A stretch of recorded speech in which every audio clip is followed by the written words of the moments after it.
Several American troops injured in a rocket attack at the Al-Assad air base in Iraq. Hezbollah fires rockets into northern Israel. More casualties.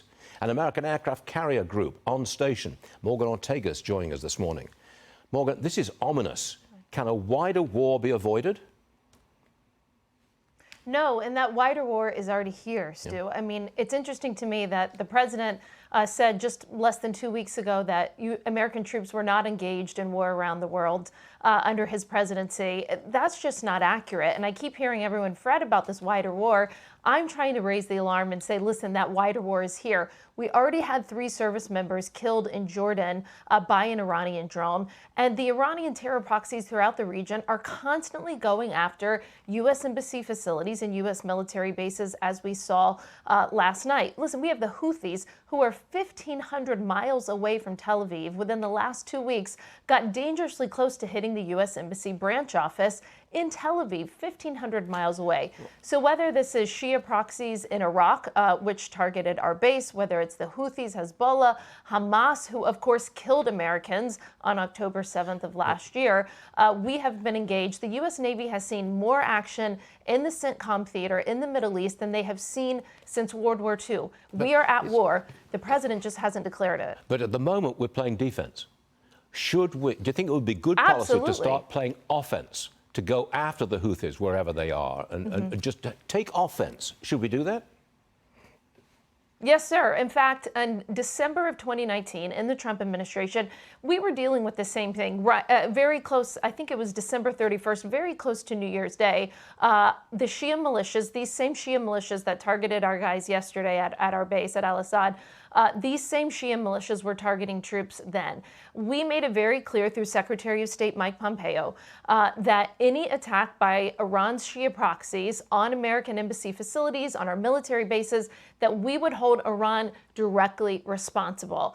We said that right before New Year's Day going into 2020, and within a week, within 10 days, we had taken out Qasem Soleimani. So we told the Iranians, we kept warning them, if you keep doing this, we will hold you personally responsible. And that is, of course, whenever we directly took out Qasem Soleimani. So yes, we're on defense. The administration has to do something to restore deterrence in the Middle East, which they have unfortunately lost completely. Morgan, we got a new report.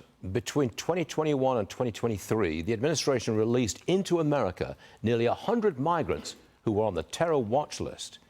Is it possible there are Iranian-run terror cells already here? Yes, it's absolutely possible. And we know this for a few things. First of all, we have over 2 million gotaways. So that's the number. We don't know how many people from like ISIS-affiliated networks or Iranian networks or in Chinese networks, right? We have over 33,000 Chinese who have entered through the southern border.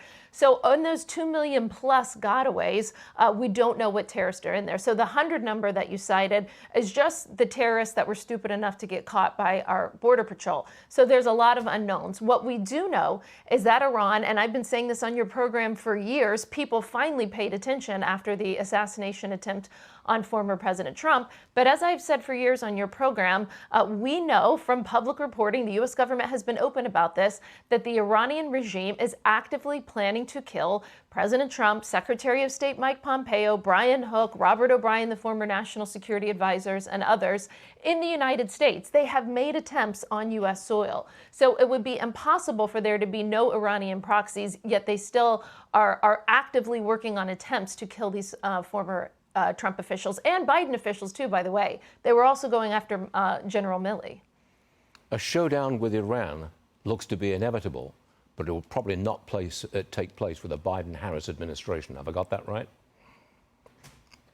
I think you've got that right, and no matter who wins in November, you are faced, unfortunately, I think, my best judgment from the public estimates that I'm reading is that we will be faced with a nuclear-capable Iran in the next administration. President Trump unequivocally said that Iran would never obtain a nuclear weapon on his watch. Vice President Kamala Harris doesn't answer questions, so we'll have to see if someone actually answers and what our Iran policy would be. Morgan Ortagus, thank you very much for being with us this morning. Always a pleasure. See you again soon, I hope. Thank you. Thanks, Stu.